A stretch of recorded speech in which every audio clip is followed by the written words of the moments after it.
Cek, 1, 2, bismillah. Bismillahirrahmanirrahim. Assalamualaikum warahmatullahi wabarakatuh. Innal hamdalillah nahmaduhu wa nasta'inuhu wa nastaghfiruh wa na'udzu billahi min syururi anfusina wa min sayyiati a'malina.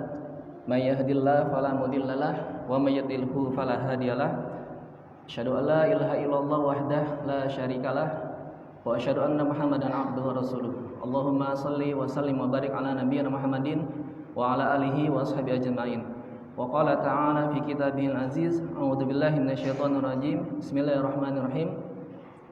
Ya ayyuhalladzina amanu taqullaha haqqa tuqatih wa la tamutunna illa wa antum muslimun. Bapak-bapak, anak-anak ya dan remaja yang semoga Allah muliakan. Alhamdulillah di malam terakhir ya di bulan Sya'ban ini, kalau secara hisab maka insya Allah besok itu Ramadan kalau secara hisab. Tapi kalau secara ru'yah, nah besok Departemen Agama akan sidang isbat ya bapak-bapak sekalian. Dan kita di Al-Furqan mengambil istilahnya mazhab ya, mazhab sidang isbat. Jadi besok kita tetap menunggu keputusan dari pemerintah. Bapak-bapak sekalian semoga muliakan.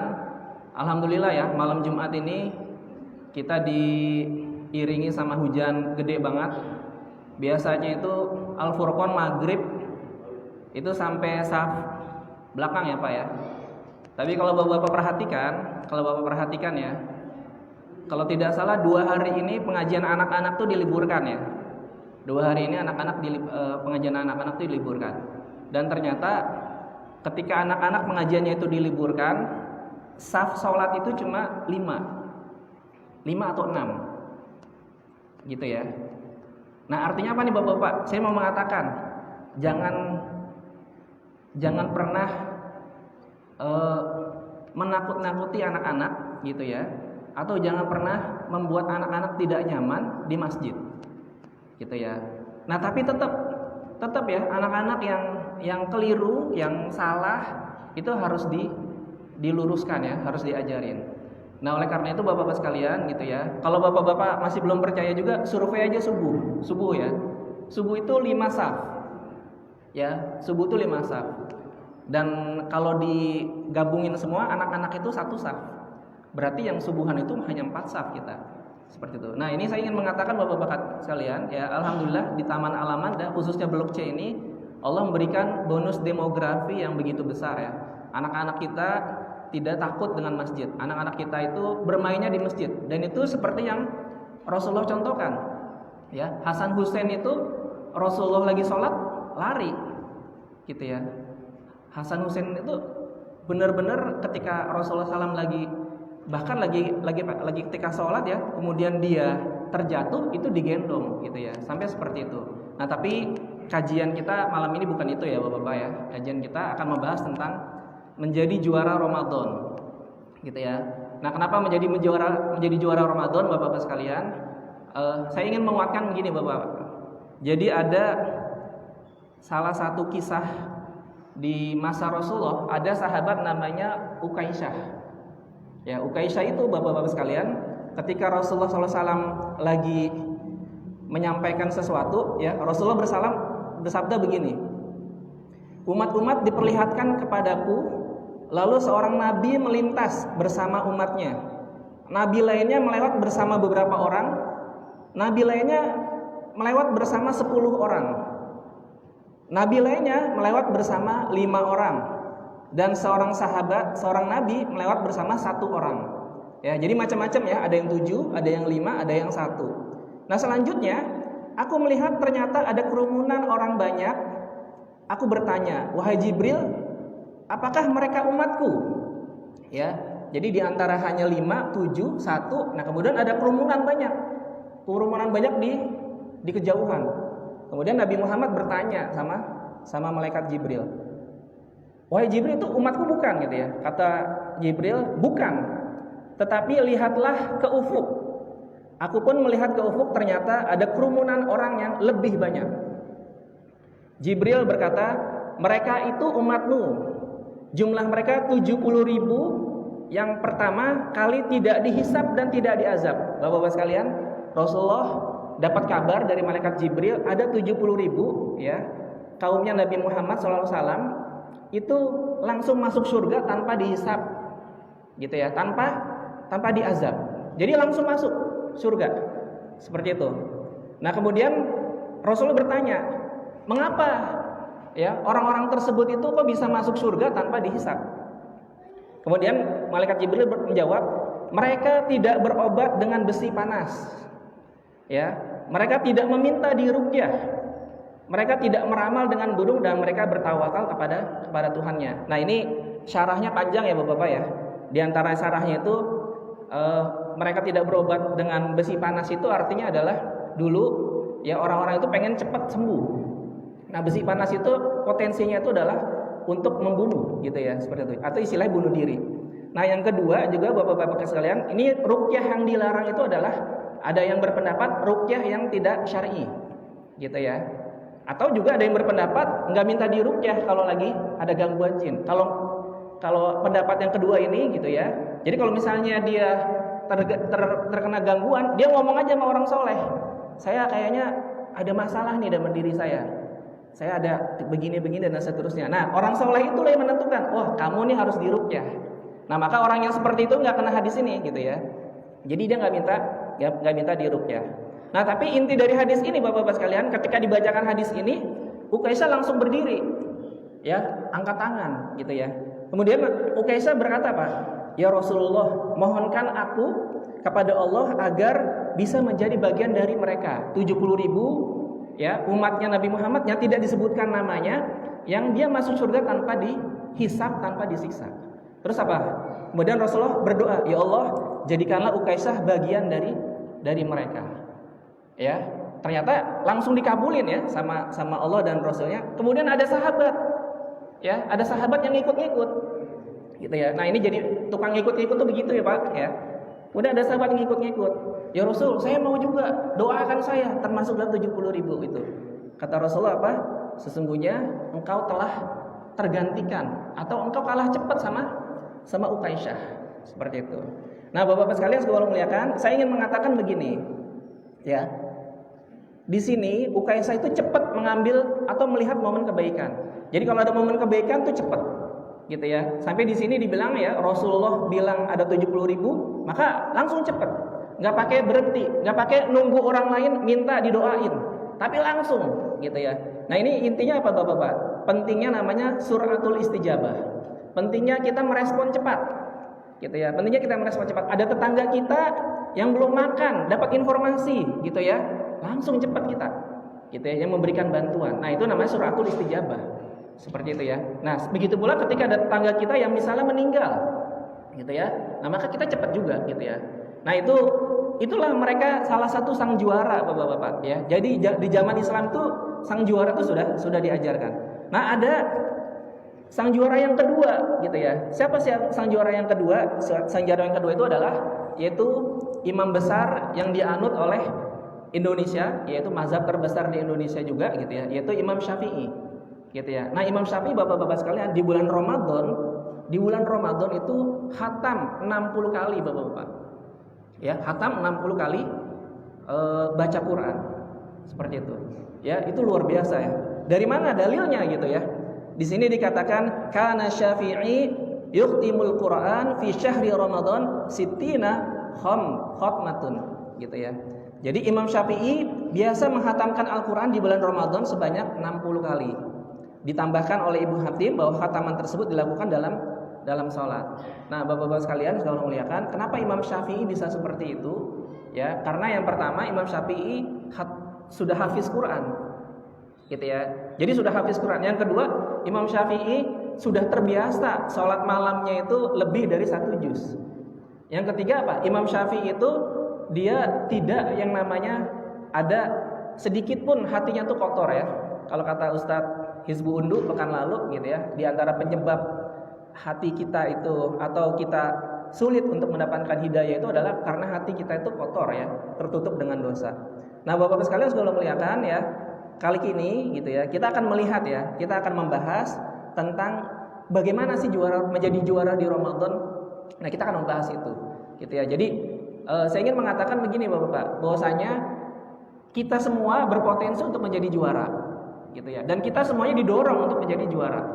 Ya, kalau orang yang biasa aja Bapak-bapak sekalian, nanti ada pembahasan ya. Ada orang yang berpuasa umum ya, dia berpuasanya cuma sekedar puasa menahan lapar dan dahaga saja gitu ya. Tapi dosanya tetap mengalir gitu ya. Ini dibilang sama Rasulullah, celaka orang yang berpuasa hanya dapat lapar dan dahaga saja gitu ya, tapi tidak mendapatkan pahala. Nah, Bapak sekalian semua muliakan ya, Nabi Muhammad SAW pernah berkhutbah ya, pernah memberikan taujih, memberikan arahan yang diriwayatkan oleh Imam Ahmad. Saya bacakan artinya. Telah datang kepada kalian Ramadan, bulan yang diberkahi. Allah mewajibkan atas kalian berpuasa padanya. Pintu-pintu jahim atau neraka ditutup. Ya, setan-setan dibelenggu. Di dalamnya terdapat sebuah malam yang lebih baik dibandingkan 1000 bulan. Siapa yang dihalangi dari kebaikannya, maka sungguh ia terhalangi. Bapak-bapak sekalian, bayangkan ya, kalau kita dikasih tahu ya, ada salah satu momen ya, momen itu diskon besar-besaran gitu ya, diskon besar-besaran. Nah, kemudian pokoknya nggak ada pajak-pajak lah ya, showroom ya, seperti itu. Nah, pasti kita akan datang tuh Pak. Walaupun kita nggak butuh, tapi kita datang gitu ya. Walaupun kita nggak butuh, kita datang. Bahkan kita ketika datang itu kita tergoda ya, ketika tergoda akhirnya kita beli seperti itu. Nah, rasionalisasinya Bapak-bapak sekalian, Ramadan tuh begitu. Ya, Rasulullah memperumpamakan Ramadan itu begitu dahsyat. Ya, kenapa Bapak-bapak sekalian di sini dikatakan pintu-pintu surga dibuka? Artinya apa Bapak sekalian? Peluang untuk melakukan kebaikan itu besar banget. Pintu-pintu surga dibuka dan pintu-pintu neraka ditutup. Gitu ya. Pintu-pintu artinya apa Bapak sekalian? Artinya semua orang di bulan Ramadan itu mendadak semuanya itu menjadi baik. Gitu ya. Kalau bapak-bapak lihat ya, artis ya pada pakai jilbab kan, ya anggota dewan gitu ya, udah pada pakai peci hitam ya. Saya pakai peci hitam juga nih ya. Biasanya nggak pakai peci hitam ya.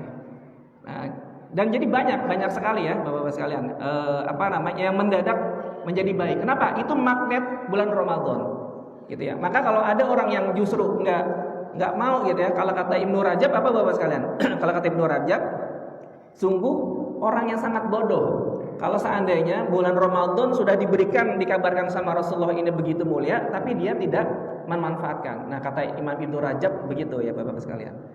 Baik, kita lanjut. Nah, kemuliaan Ramadan, Bapak sekalian, kenapa Ramadan itu begitu mulia? Di situ bulan ketakwaan. Saya percepat ya, saya hanya bahas satu di sini. Yang kedua, bulan diturunkannya Al-Qur'an. Yang ketiga, bulan penuh keberkahan. Ya, banyak banget nih. Ya, Ramadan itu bulan ampunan. Bulan dibelenggunya setan, ya. Tapi kemarin disyarah ya sama Ustadz Hizbu Unduk, setan yang dibelenggu itu dedengkotnya aja. Ya, sedangkan setan dari golongan manusianya enggak, gitu ya. Makanya bapak-bapak kalau misalnya ke terminal gitu kan, melihat ada yang masih ngerokok ya, masih ada yang minum gitu ya. Tapi minumnya juga malu-malu, gitu ya. Jadi luar biasa, magnet Ramadan itu begitu dahsyat Pak. Orang pengen makan minum itu malu dia menghormati juga seperti itu ya. Sampai ada yang aneh seperti itu. Nah, kemudian bulan mendapatkan pahala langsung dari Allah Subhanahu wa taala, karena puasa itu pahalanya langsung dari Allah. Yang ketujuh, bulan dikabulkannya segala doa dan harapan. 8 bulan kemenangan. Bulan kemenangan ini saya mau mengatakan begini Pak. Indonesia gitu ya. Kalau Bapak baca sejarah, jadi Indonesia ada yang ingat Pak? Proklamasinya tanggal berapa? 17 tanggal 17 apa? 17 Agustus ya. Tahunnya pasti tahu ya. Tahun berapa? Tahun berapa, Dek? Tahun berapa? Proklamasi kemerdekaan Indonesia tahun berapa? 17 Agustus 1945 ya. Kita hafal tuh ya Pak ya. Sampai kita tahu juga ya, dilambangkan dalam burung Garuda ya. Burung Garuda 17 apanya gitu ya, dan bulunya, sayapnya dan seterusnya. Nah, ternyata Bapak-bapak sekalian, di bulan Ramadan itu ternyata Allah menghadiahkan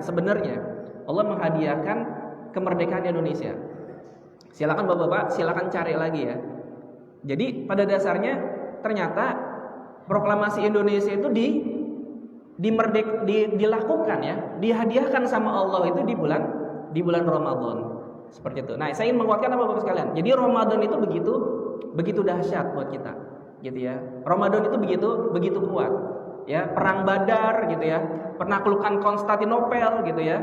Jadi banyak sekali peristiwa di Ramadan itu terjadi. Jadi Ramadan itu bukan hanya sekedar puasa, Pak, tapi banyak sekali keajaiban-keajaiban di sana.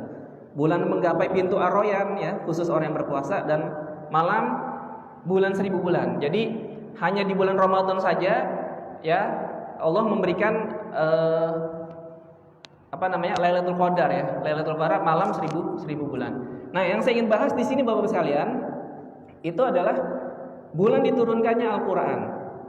Ya. Nah, Bapak-bapak sekalian segala muliakan ya, ada tafsir dari para ulama menyatakan begini, Pak.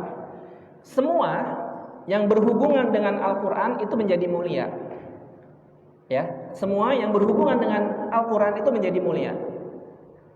Bulan Ramadan kenapa mulia, Bapak-bapak sekalian? Padahal bulan Ramadan itu secara bahasa Arab artinya panas. Ya, Ramadan. Ya, itu panas. Bapak-bapak kalau udah pernah pergi haji atau umroh, itu panas banget, Pak, kalau lagi bulan Ramadan.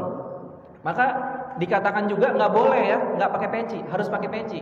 Ya, kenapa? Karena bisa menimbulkan penyakit. Kenapa? Saking panasnya, Pak, di sana. Ramadan itu jadi panas. Tapi bulan Ramadan itu dipilih sama Allah itu menjadi bulan yang sangat mulia, Pak. Kenapa, Pak? Karena di dalam bulan Ramadan itu Allah menurunkan Al-Qur'an. Gitu ya. Nah, jadi Ramadan itu menjadi mulia, Pak, di antara bulan-bulan yang lain. Ya, padahal kalau Bapak pernah baca hadis yang dikatakan bulan haram itu ada 4 ya. Bulan haram itu ada 4. Tapi bukan bulan Ramadan bulan haramnya. Bulan haram itu adalah bulan yang tidak boleh kaum muslimin itu melakukan kemaksiatan atau berperang. Ya, atau kalau misalnya melakukan maksiat, dosanya itu begitu berlipat ganda, ya. Nah, bulan haram itu apa? Dzulqa'dah, Dzulhijjah, Muharram, terakhir Rajab. Jadi nggak ada Ramadan, Pak. Nggak ada Ramadan. Tapi Ramadan dibilang bulan yang penuh mulia, ya, penuh kemuliaan. Kenapa, Pak? Karena di situ Syahrul Ramadana unzila bihil Qur'an. Ya, di dalam bulan Ramadan diturunkan Al-Qur'an. Jadi bulan Ramadan itu jadi lebih mulia, Pak, daripada bulan-bulan yang lain. Yang kedua, Pak, Lailatul Qadar. Di antara hari ada 365 hari gitu ya. Tapi Allah menurunkan ya atau memberikan satu hari yang sangat mulia, yaitu Lailatul Qadar. Ya, Lailatul Qadar. Kenapa Lailatul Qadar, Pak? Karena di situ lagi-lagi terjadi proses turunnya Al-Qur'an. Gitu ya. Jadi Lailatul Qadar itu menjadi mulia, Pak. Lailatul Qadar itu menjadi mulia, hari itu menjadi mulia. Kenapa? Karena disitulah nuzulul Quran, ya, turunnya Al-Quran. Nah, kemudian yang ketiga, Pak, malaikat. Ya, malaikat di dalam Al-Quran yang sering banyak keluar gitu ya, yang banyak dibacakan. Ya, ada Jibril, ada Ruhul Qudus gitu ya sebutannya. Nah, maka malaikat Jibril ini, Pak, dalam sebuah hadis dikatakan ya, ini adalah malaikat yang lebih mulia, atau ibaratnya memang yang paling banyak berinteraksi sama Allah dan Rasul. Kenapa, Pak? Karena malaikat Jibril lah yang menjadi proses penurunan Al-Quran dari Allah kepada Nabi Muhammad. Jadi malaikat Jibril menjadi mulia. Nah, termasuk, Pak, Nabi Muhammad SAW. Ya, di antara nabi-nabi yang lain, mukjizatnya itu berupa perilaku atau keajaiban. Contohnya Nabi Isa bisa menghidupkan orang yang meninggal, gitu ya. Kemudian Nabi Musa ya melempar tongkat menjadi ular, seperti itu ya. Dan malaikat nabi-nabi yang lain gitu ya. Nah, tapi khusus Nabi Muhammad, Pak, gitu ya. Khusus Nabi Muhammad SAW ya, mukjizatnya itu adalah Al-Qur'an. Sehingga apa, Pak? Sehingga Nabi Muhammad itu menjadi mulia dan menjadi khatmul anbiya, menjadi penutup, menjadi pemimpin para nabi di antara nabi-nabi yang lain. Ya, di antara rasul dan nabi yang lain. Nah, termasuk umat Islam, Bapak-bapak sekalian, umat Islam pun begitu. Ya, kenapa umat Islam dibilang umat yang sangat mulia? Karena umat Islam ya yang dihadiahkan sama Allah itu berupa Al-Qur'an. Nah, oleh karena itu Bapak-bapak sekalian, gitu ya. Kita kalau pengen mulia, Pak, ya, kalau pengen benar-benar ya menjadi mulia di hadapan Allah, bahkan diberikan kekuasaan yang sangat baik ya oleh Allah itu di dunia juga gitu ya. Maka mari kita berinteraksi Pak dengan Al-Qur'an gitu ya. Maka mari kita berinteraksi dengan Al-Qur'an. Jadi ada sebuah kisah Pak di NTB Pak, ya Bapak mungkin pernah dengar ya. Ada namanya Fajar. Fajar itu tervonis Pak sakit kanker otak. Ya, sejak lahir udah divonis Pak, kanker otak. Akhirnya apa Pak? Akhirnya ibunya ini mencari dana. Ya, mencari dana nggak dapet ibunya ya. Sampai akhirnya Pak, yang terjadi apa? Yang terjadi adalah ibunya itu udah pasrah aja. Ya dia berdoa sama Allah ya. Sambil apa Pak? Ternyata setiap pagi ya, setiap hari itu selalu dibacakan di telinga kanannya itu sama ibunya 1 juz Al-Qur'an. Gitu ya. Nah, kemudian dilanjutkan sama bapaknya di telinga kirinya 1 juz. Seperti itu ya. Dalam kesehariannya apa Pak? Dalam kesehariannya kemudian didengarkan murotal Pak. Murotal Al-Qur'an. Ya, sepanjang malam tuh Pak. Jadi 24 jam itu murotal itu selalu berjalan. Gitu ya. Nah, sampai beberapa tahun kemudian Pak gitu ya. Orang kan kalau udah kanker otak tuh harusnya mungkin meninggalnya cepat Pak ya. Seperti itu. Tapi ternyata qadarullah wa masyafa'al Pak.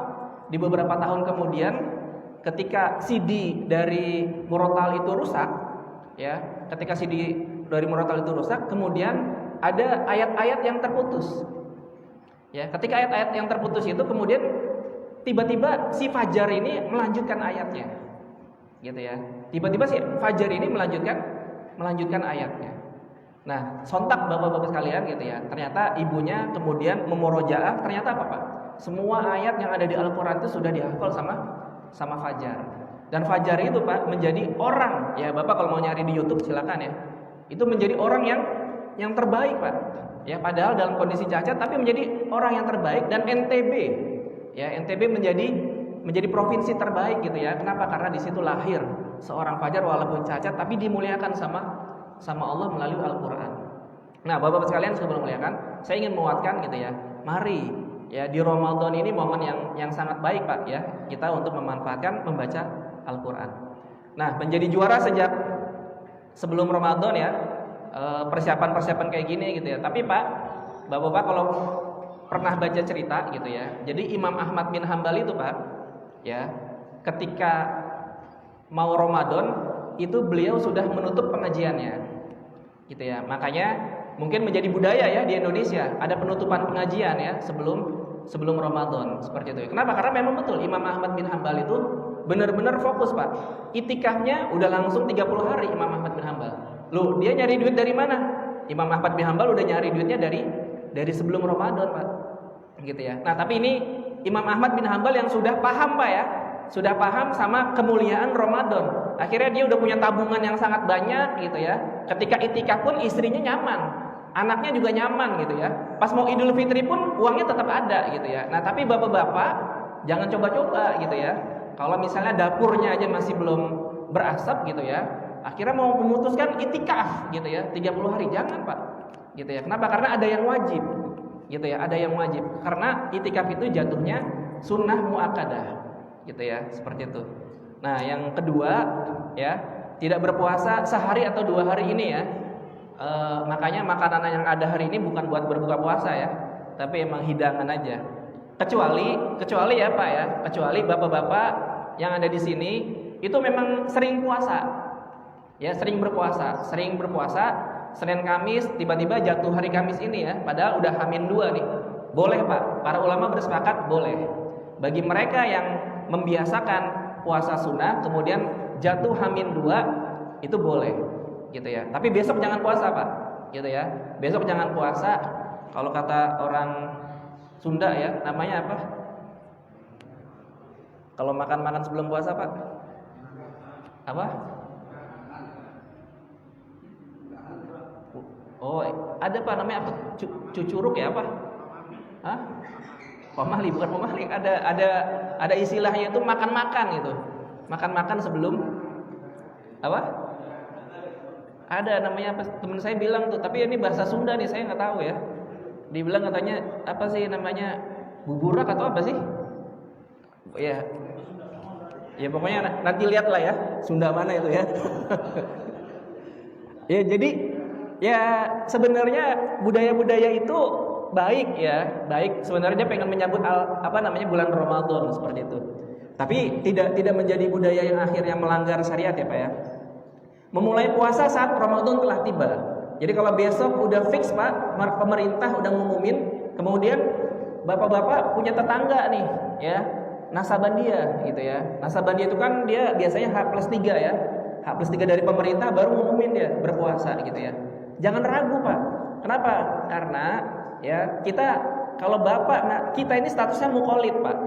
Kita ini statusnya masih belajar. Jadi boleh ngikut sama ulama, boleh ngikut sama pemerintah.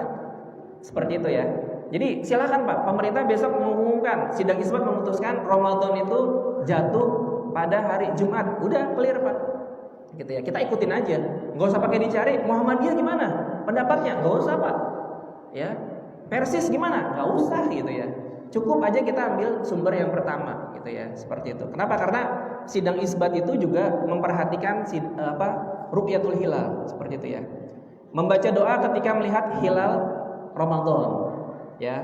Nah, gimana doanya Pak? Ya, di sini dalam sebuah hadis riwayat Tirmidzi dikatakan Allahu Akbar, Allahumma ahillahu alaina bil amni wal iman wassalamati wal islam wa taufiqi lima tuhibbu wa tarda rabbuna wa rabbukallah.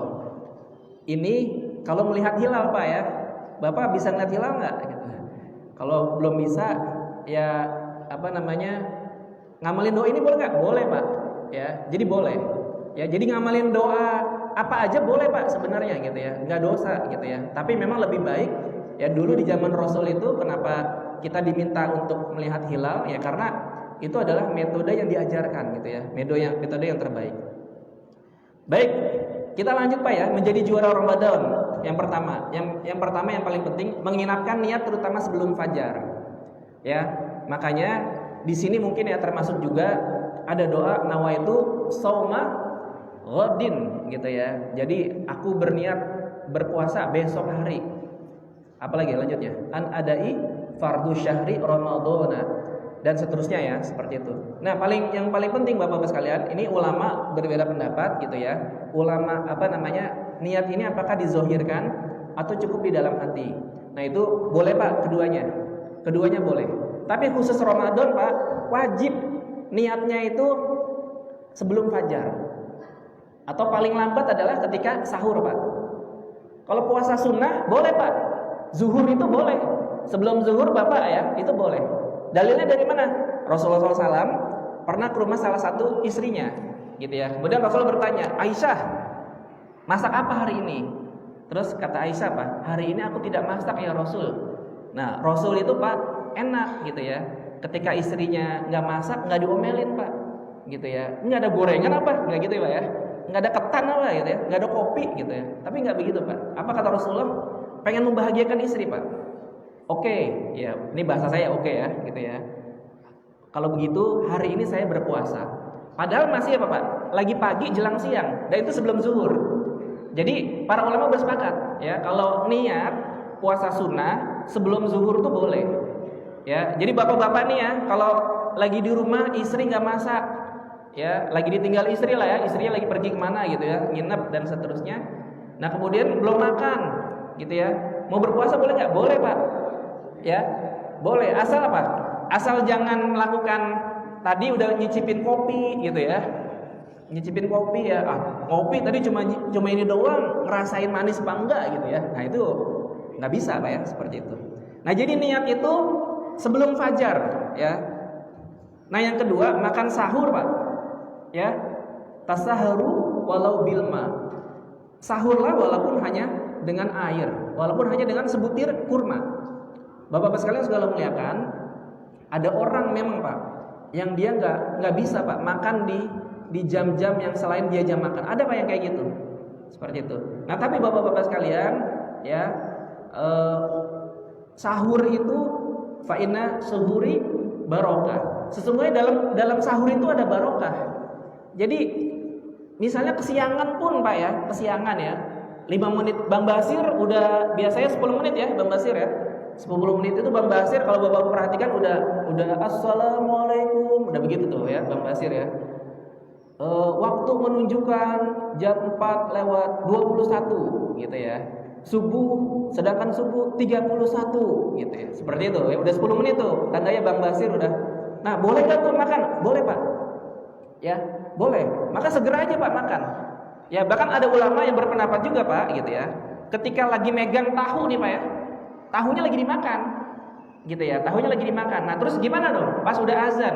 Ya, ada ulama yang berpendapat gitu ya, habiskan tahunya sampai azan itu berakhir. Gitu ya. Tapi kalau azannya udah berakhir, Pak, jangan nyari lontong, Pak. Gitu ya. Jangan baru nyari lontong seperti itu. Nah, nggak boleh gitu ya, seperti itu. Nah, ini fikihnya Pak ya. Makan sahur penting, Pak, penting banget.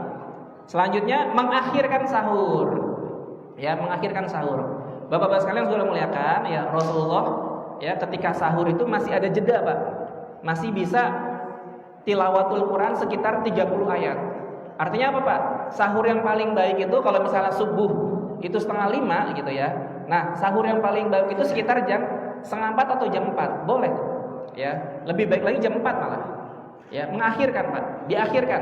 Jadi kalau khusus sahur tuh diakhirkan, Pak ya. Kalau berbuka dipercepat. Gitu ya. Nah, ini apa, Pak? Rumus kesehatan mengatakan gitu ya. Inilah yang membuat seorang yang berpuasa itu bisa menghilangkan sakit mah. Gitu ya. Kenapa? Karena dia mengakhirkan sahur. Kalau misalnya lagi berbuka dia langsung disiplin untuk segera membatalkan. Nah, jadi mengakhirkan sahur, Pak ya.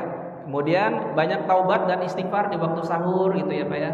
Jadi ketika jelang Bang Basir azan ya, baca doa Allahumma anta rabbi la ilaha illa anta khalaqtani wa ana 'abduka wa ana 'ala ahdika wa 'adika mastata'tu a'udzubika min syarri ma sana'tu dan seterusnya. Gitu ya. Nah, tapi juga boleh baca lafaz astagfirullah, astagfirullah. Kenapa, Pak? Karena itu benar-benar berkah banget, Pak. Di waktu sahur justru baca istighfar. Seperti itu ya. Lanjut ya, istiqomah salat tarawih. Ya, Bapak-bapak sekalian sudah muliakan, salat tarawih itu, Pak. Betul, Pak. Dulu di zaman Rasul, salat tarawih itu hanya 3 hari. Rasul itu di masjid. Gitu ya. Tapi bukan berarti Bapak-bapak dilarang di masjid, bukan, Pak ya. Gitu ya. Jadi kisahnya itu, Pak, Rasulullah SAW itu lagi sholat gitu ya. Nah, kemudian ya keesokannya tuh ada sahabat ya dengar dibilang gitu ya, wah tadi malam saya sholat sama Rasul, enak banget, panjang gitu ya, seperti itu. Akhirnya apa, Pak? Kaum muslimin jamaah pada ngikut. Gitu ya, pada ngikut. Ya, pada ngikut di hari kedua, pada ngikut banyak tuh, Pak, seperti itu ya. Terus keesokannya apa? Ngomong lagi. Enak banget malam sholat sama Rasulullah gitu ya. Qiyamul lail atau sholat tarawih. Makin banyak tuh, Pak. Ya, di hari ketiga pecah gitu ya, banyak banget gitu ya. Di hari keempat Rasul nggak datang, Pak, nggak ke masjid. Gitu ya. Padahal apa? Kaum muslimin udah nunggu di masjid. Mana nih Rasul gitu ya? Kok nggak datang gitu ya? Akhirnya apa, Pak? Ada sahabat nyamperin gitu ya. Sahabat nyamperin, ya Rasul, kenapa nggak ke masjid lagi dan nggak sholat lagi gitu ya? Jadi istilah tarawih itu bukan istilahnya Rasul juga ya. Itu istilahnya para ulama. Kata Rasul apa? Aku takut kalau seandainya aku melaksanakan, maka sholat tarawih itu menjadi wajib buat kalian. Padahal itu tidak wajib dan jangan sampai membebani, gitu ya. Nah, itu dalil yang mengatakan, Pak, sholat tarawih boleh di masjid, boleh di rumah. Ya, habis itu, Pak, sejarahnya yang terjadi adalah kaum muslimin udah nggak sholat tarawih di masjid, itu, Pak. Sejarahnya begitu.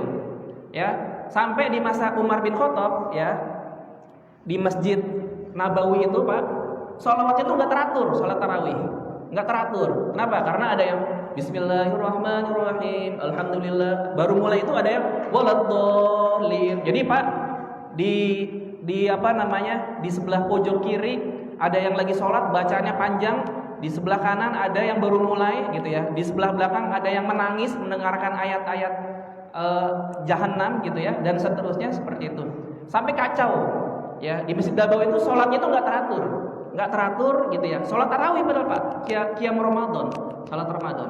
Kemudian apa kata Umar bin Khattab? Kata Umar bin Khattab, diberhentiin tuh, Pak, semua, berhenti semuanya. gitu ya. Lagi pada sholat diberhentiin sama Umar. Kemudian apa? Ditunjuk salah satu imam, gitu ya. Kemudian akhirnya semuanya nggak boleh ada yang sholat selain ngikut imam ini, gitu ya. Akhirnya apa Pak? Tarawih jadi lanjut lagi Pak di masjid, seperti itu. Nah ini dalil Pak yang mengatakan bahwasanya walaupun bapak-bapak sekalian Umar bin Khattab apa? Nggak ikut jamaah di situ, gitu ya. Kata Umar bin Khattab apa? Sebaik-baik bid'ah ya ini katanya. Sebaik-baik bid'ah adalah yang ini, seperti itu.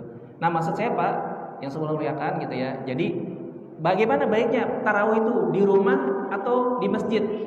Ya saat ini Pak yang paling baik itu di masjid Pak. Kenapa Pak? Karena Bapak akan mendapatkan ayat-ayat imam yang paling baik Pak. Ya bacaannya bagus, suaranya bagus gitu ya. Kalau bapak-bapak bacaan Qurannya seperti Sudes nggak apa-apa Pak, di rumah aja mimpin. Kalau bacanya seperti Sudes gitu ya, atau Musyari Rashid nggak apa-apa Pak, Bapak bikin di rumah gitu ya. Tapi kalau bacaan kita, hafalan kita masih sedikit, ikut Pak di rumah gitu ya. Ikut jamaah di rumah. Maaf, ikut jamaah di masjid ya. Di Al-Furqan ini Pak Mustika udah menentukan Pak, imamnya bagus-bagus gitu ya. Imamnya bagus-bagus, imamnya pokoknya kualifikasinya yang terbaik gitu ya, seperti itu. Ya insya Allah. Nah jadi istiqomah Pak ya, istiqomah sholat tarawih. Walaupun saya ingin menguatkannya begini Pak, walaupun ada yang pulang kerja kemalaman gitu ya, kok nggak sholat tarawih, capek gitu ya. Nah padahal boleh Pak sholat tarawih itu sendiri gitu ya. Jadi boleh sholat tarawih itu sendiri boleh ya. Jam 11 nih, boleh nggak sholat tarawih? Boleh Pak ya. Nah mungkin nanti bapak-bapak ada yang bertanya ya, apa beda, boleh nggak sih habis sholat tarawih terus malamnya tahajud gitu ya. Nah bapak-bapak sekalian semua kan gitu ya. Jadi ada istilah qiyam Ramadan, ada istilah tahajud. Qiyam itu Pak tandanya itu dia tidak tidur, itu namanya qiyam Pak. Tapi kalau tahajud itu di Al-Quran dikatakan dia perlu tidur dulu, baru namanya tahajud gitu ya. Nah para ulama bersepakat bapak-bapak sekalian, boleh nggak ya kalau misalnya udah sholat tarawih terus kemudian nanti malamnya dia tahajud? Boleh Pak. Sebagian besar ulama mengatakan boleh. Gitu. Caranya gimana Pak? Jangan ada witir 2 kali aja. Ya, jangan ada witir 2 kali. Gitu ya. Nah, kalau mau dikasih tipsnya Pak, ada salah satu ustadz mengatakan sholat isya berjamaah sama imam, sholat tarawih berjamaah sama imam, sholat witir Pak berjamaah sama imam. Maka apa Pak? Akan mendapatkan pahala semalaman suntuk. Gitu ya. Nah, nanti kalau malam bangun ya, tiba-tiba bangun jam 2, jam 3 gitu ya. Mau sholat lagi boleh nggak? Boleh. Gitu ya. Boleh Pak, sholat lagi. Silakan.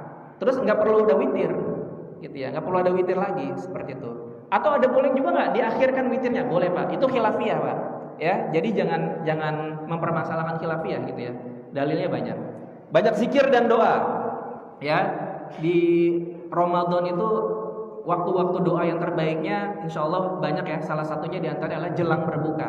Ya jelang berbuka itu banyak perlu kita lakukan doa. Nah yang selanjutnya Pak, menjadi juara Ramadan itu Pak bukan masalah fikih aja Pak. Bukan masalah ini boleh apa enggak nih mimpi basah lagi puasa, boleh apa enggak tuh, batal apa enggak gitu ya. Bukan masalah fikih itu aja Pak. Tapi apa Pak? Ada yang paling penting Pak, menjaga lisan kita. Gitu ya. Ini yang dibilang sama Rasulullah SAW gitu ya. Ya, mereka banyak berpuasa gitu ya, tapi hanya mendapatkan lapar dan dahaga. Kenapa Pak? Karena lisannya tidak dijaga. Ya, sama tetangganya itu galak. Ya, sama ibu-ibu gitu ya, ada yang update status, makanya bahaya nih Pak. Nanti kita akan lihat ya, pencuri pahala Ramadan kita akan lihat ya. Nah, makanya Pak, medsos gitu ya, jangan baper Pak kalau ada bapak-bapak ibu-ibu yang update status gitu ya. Terus dalam hati, ini kayaknya nyindir gua nih gitu ya, seperti itu. Wah itu mendingan jangan baca status Pak kalau kayak gitu. Ya, kenapa? Karena ya begitu Pak, mengurangi pahala Ramadan. Nah selanjutnya menjaga pandangan dan pendengaran, gitu ya, menjaga pandangan dan pendengaran ya. Jadi kalau Pak Mustika lagi naik kereta gitu ya, maka harus menutup atau menjaga pandangan ya di kereta ya, seperti itu. Menjaga anggota badan dari perbuatan tidak bermanfaat, lagwi Pak ya. Perbuatan-perbuatan yang tidak bermanfaat. Semua perbuatan yang berlebihan Pak menjatuhkan pada ketidakmanfaatan. Ya, mohon maaf ya Pak ya. Nonton TV, kalau berlebihan itu menjatuhkan pada perbuatan yang tidak bermanfaat. Media sosial, baca status WhatsApp ya Pak ya. Dari habis subuh sampai jam 7 baca status WhatsApp aja tuh Pak. Itu juga bisa mengurangi pahala Ramadan. Seperti itu ya. Nah, lanjutnya Membaca dan khatamkan Al-Quran, ya, tadi saya sampaikan, memang tidak ada Pak, tidak ada Rasulullah itu menargetkan pokoknya Ramadan harus khatam. Rasulullah nggak memerintahkan itu. Tapi Rasulullah SAW, bapak-bapak sekalian dan para sahabat mencontohkan, ya, mencontohkannya misalnya Utsman, ya, Umar bin Khattab, ya, Umar bin Khattab itu Pak khatam Pak sekali, langsung satu malam, gitu ya. Jadi kalau memimpin qiyam Ramadan, Imam Umar bin Khattab itu langsung khatam, seperti itu ya. Berapa menit lagi? Ini jamnya ternyata ini ya. Oh iya, Pak, saya ngeliat jam ini. Menyegerakan berbuka, ya. Jadi bapak-bapak sekalian, yang paling baik gitu ya. Saya contohnya Pak Mus mulu ya, karena Pak Mus ini perantau dia, ya. Pak Mus lagi di kereta harus sedia tuh Pak di tasnya kurma, gitu ya. Jadi kalau pas lagi azan bisa langsung batal, gitu ya. Jadi bapak-bapak juga Pak, kalau jalan kemana-mana, ya harus batalin gitu ya. Jadi batalnya dengan yang kurma Pak. Jangan mukul orang Pak ya. Mukul orang itu bukan batalin puasa, ya, batalin pahala puasa itu. Berdoa ketika berbuka. Fokus ibadah pada 10 malam terakhir ya. Jadi nanti ada 10 malam terakhir. Memberikan buka puasa. Berapa menit lagi nih? Isa? Udah masuk? Udah masuk? Nah, terakhir Pak ya. Ini saya menyebutkan gini Pak. Imam Ghazali dalam kitab Ihya Ulumuddin mengatakan orang yang berpuasa itu dibagi menjadi 3. Ada namanya shaumul umum.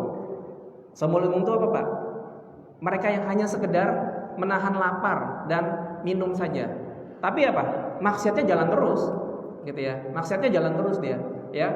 Ngomongin orang, gitu ya, menyakiti hati orang, ya, riba, gitu ya, dan seterusnya. Nah ini shaumul umum Pak, orang-orang awam. Kebanyakan kayak gini aja Pak. Ya lagi puasa ada acara gosip, gitu ya. Lagi puasa terus kemudian main gaple, gitu ya, main judi, gitu ya, seperti itu. Ya kata dia apa? Puasa nggak puasa? Puasa itu yang penting menahan lapar dan minum, gitu ya. Tapi banting kartu gitu ya, seperti itu. Nah ada namanya shaumul khusus Pak. Shaumul khusus itu dia menjaga diri dari makan dan minum serta dosa, gitu ya. Dia menahan telinga gitu ya. Jadi kalau lagi ngumpul-ngumpul tiba-tiba ngomongin orang, dia menghindar, gitu ya. Lagi ngumpul-ngumpul kemudian ada diejek kita gitu ya, maka dia menghindar ya. Takut lisannya mengatakan kata-kata yang kotor, ya, tangan, kaki dan seluruh anggota badan. Nah ini adalah puasa-puasa orang yang soleh, ya. Nah insya Allah mudah-mudahan kita termasuk orang yang ini Pak. Nah yang ketiga Pak, ada shaumul khususil khusus, gitu ya. Jadi saumnya orang yang spesial. Apa tuh Pak? Menjaga diri dari makan minum dosa, ya, dan dia menjaga hatinya Pak dari segala keinginan dunia, ya. Jadi dia nggak lagi buka puasa gitu ya. Orang-orang berebut ya, nyari es campur ya, sop buah, nyari kurma yang paling enak dan seterusnya. Dia biasa aja, dia cuma nyiapin kurma sama air putih gitu ya. Ya ketika jelang Idul Fitri, dia orang-orang tuh pada buru-buru gitu ya ke pasar dan seterusnya, dia biasa aja gitu ya. Kenapa? Karena bagi dia Idul Adha, Idul Fitri itu adalah yang penting ketaatannya yang baru gitu ya. Nah ini puasanya para anbiya Pak ya, yang memang untuk urusan-urusan dunia dia tidak menginginkan. Ada istilahnya pencuri pahala Ramadan Pak. Kalau kata Rasulullah ya, diperumpamakan seburuk-buruk pencuri adalah orang yang mencuri di dalam sholatnya. Kemudian sahabat bertanya, kok bisa ya lagi sholat tapi ada pencurian? Ya, bagaimana yang mencurinya dalam sholatnya ya Rasul? Beliau bersabda, ia tidak menyempurnakan rukuk maupun sujudnya. Ya, ini sholat racing Pak ya. Sholat tarawih racing itu nggak boleh tuh Pak. Gitu ya, sholat tarawih racing ya. Racing itu balapan ya. Jadi satu kali nafas Al-Fatihah gitu ya. Terus rukuknya, sujudnya dan seterusnya seperti itu. Jadi tidak khusyuk Pak. Tidak menimbulkan khusyuk. Nah itu pahalanya tidak ada kata Rasul gitu ya. Nah, begitu pula Pak orang yang berpuasa. Ya. Kalau tidur berlebihan Pak, itu bisa membuat pahalanya berkurang Pak. Ya, jadi kalau ada yang bilang tidurnya orang berpuasa itu ibadah, itu bukan hadis Pak. Ya, itu bukan hadis, itu pasti keliru, gitu ya. Tapi Pak, pernyataan ini benar. Pernyataan ini benar jika apa Pak? Seperti kisahnya Ashabul Kahfi, gitu ya. Jadi lagi dicari-cari sama orang zolim, kemudian tertidur, gitu ya. Nah itu boleh. Daripada Bapak ngobrol, ngomongin orang, gitu ya, dan seterusnya, mendingan lebih baik Bapak tidur, itu boleh, gitu ya. Nah tapi Pak, kalau tidur mulu ya, habis sahur tidur, bangun zuhur, terus tidur lagi asar, ya. Nah, ini keliru ya. Bukan itu yang diinginkan. Yang kedua, berkata dusta dan kotor. Nah, yang terakhir, Pak, berlebihan menonton TV dan bermedsos. Gitu ya. Nah, saran saya, Pak, Ramadan ini momen yang paling baik untuk fokus sama Al-Qur'an, Pak. Fokus aja sama Al-Qur'an. Kalau TV ada kegiatan Al-Qur'an, tonton, Pak. Ya, kalau medsos ada kaitan sama Al-Qur'an, tonton. Kalau Pak Mustika pagi-pagi nge-share tentang Al-Qur'an, ambil, Pak. Kasih emoticon oke gitu ya, dan seterusnya. Pokoknya semuanya serba Al-Qur'an, Pak, di Ramadan ini ya. Nah, di antara indikator kita menjadi juara, Pak, ya, nanti ini ujungnya, Pak ya. Di antara kita menjadi juara ya ketika Ramadan kita diterima apa enggak sih ya?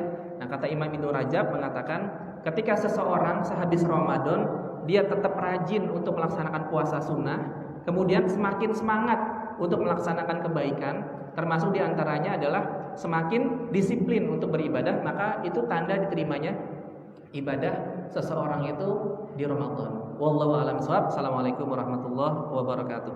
Subhanallah wa bihamdihi. Gimana nih jamaah, boleh gak nih imam nih? Udah masuk ini. Udah masuk, jangan tuh. Antum dimarahin sama PM ya. Nanti aja ya, personal aja ya. Ya, japri aja. Nanti di grup aja, di grup ya. Terima kasih.